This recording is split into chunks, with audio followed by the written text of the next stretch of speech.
If you're a parent, teacher, or school leader, and you're sick and tired of the frustration, anger, and unfair treatment of children at high risk in our public schools, then perhaps it's time for all of us to do something about it. In this podcast, Dr. Amitra Berry brings you tips, tools, strategies, and tactics to build successful solutions while touching, moving, and inspiring all of us to transform our schools so that every child thrives. Here's your host, Dr. Berry. Hey there, my equity warriors. Thanks so much for joining me. I'm glad we could come together again today. If you haven't visited AskDrBerry.com, just know that that's where you can go to tell me about an educational injustice or just ask a question. You can do it in your own voice and you will hear back from me directly. Some of the things that are shared with me through AskDrBerry.com are pretty mild. Some are easy questions which I can respond to immediately. Others, like the one I'm going to share today, are enough for me to come straight into the studio and record a podcast. Again, one of those days. So here's what was relayed to me from a high school educator. So there was a black female high school student who was discussing a new tattoo with a classmate. Her male teacher, who was reported to be racially ambiguous, asked this student if tattoos are visible on black skin. Now I have to stop here for just a minute. You can turn on any professional sporting game, NFL, NBA, MLB. You can look at a music video, you can look at television, you name it. There are black people all over the place with tattoos. Black people of multiple shades. So, I don't know what rock this teacher has been living under, but there you have that. The student responds to that question, are tattoos visible on black skin, with, yes, they are. And the teacher continues on to say, you're not that dark, but if a darker black person gets one, can you see it? Do they have to use some special ink on black people? By the way, this young lady happened to be the only black student in her class. This was a public conversation held in front of her peers. Let me count just a few of the ways in which this whole situation is wrong. In the first place, it's a male teacher asking a female student questions about her body, violating her body autonomy. Secondly, there's the issue of colorism. Dark-skinned black people, light-skinned black people. Third, for lack of a better thing, I'm just going to call it the general ignorance. Do they need to use a special ink? She's not a tattoo artist. She's a child entrusted to the care of a public school system that you are employed by. Again, where is this person living?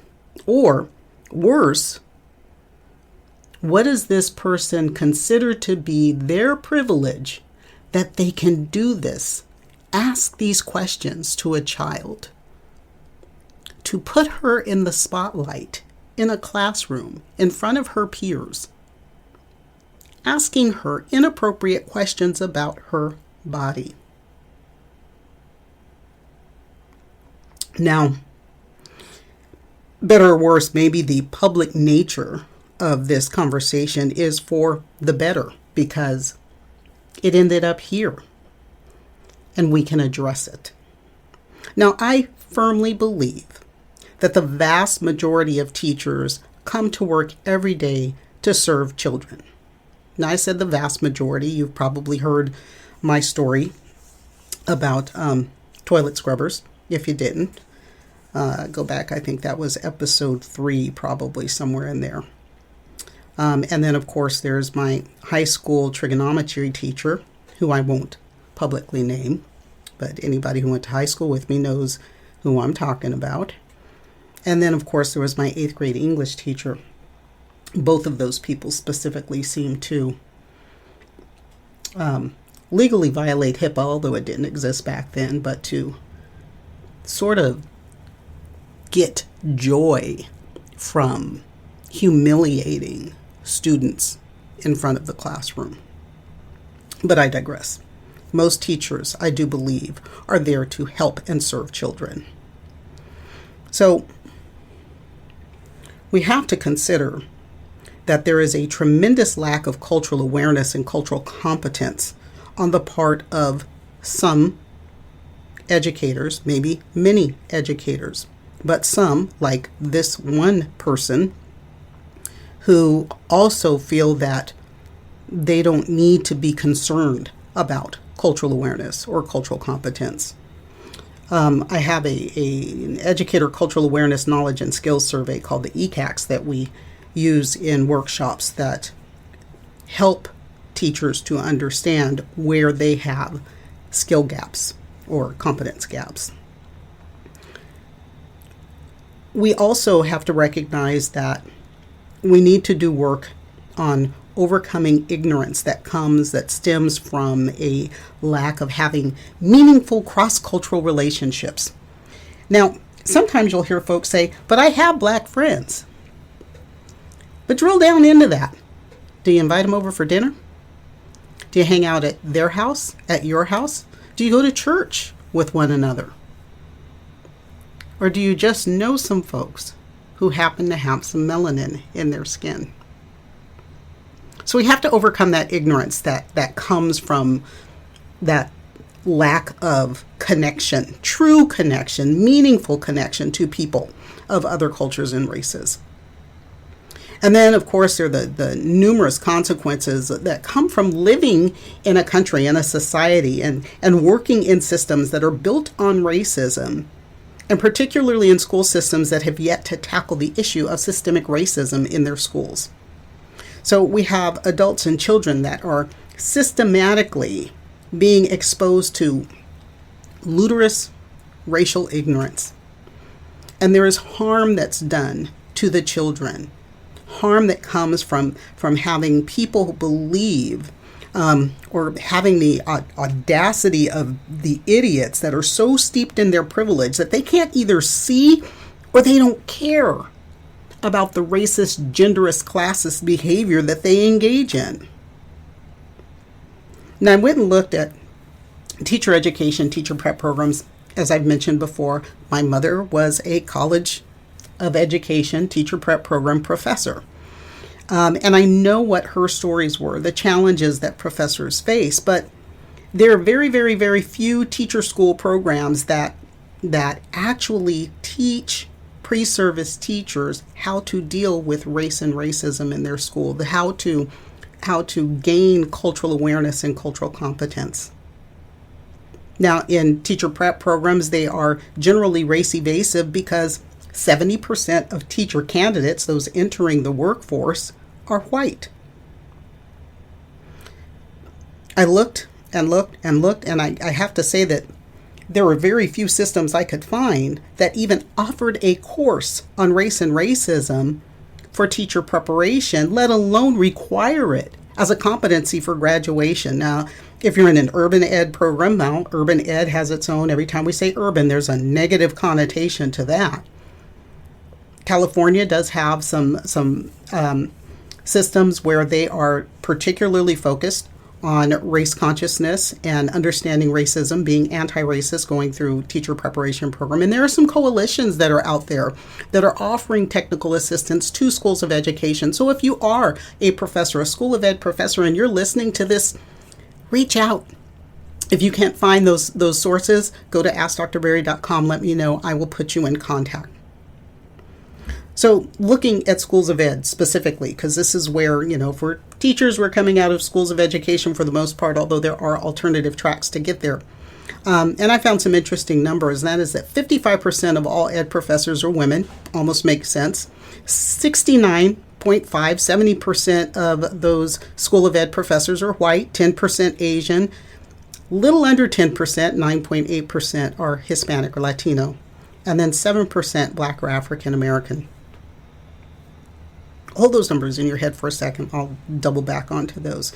We look at our student population, 45% white, 28% Latino, 15% Black, 6% Asian Pacific Islander, 5% multiracial, 1% Indigenous. I couldn't even find a percentage of Indigenous School of Education professors. I couldn't find it.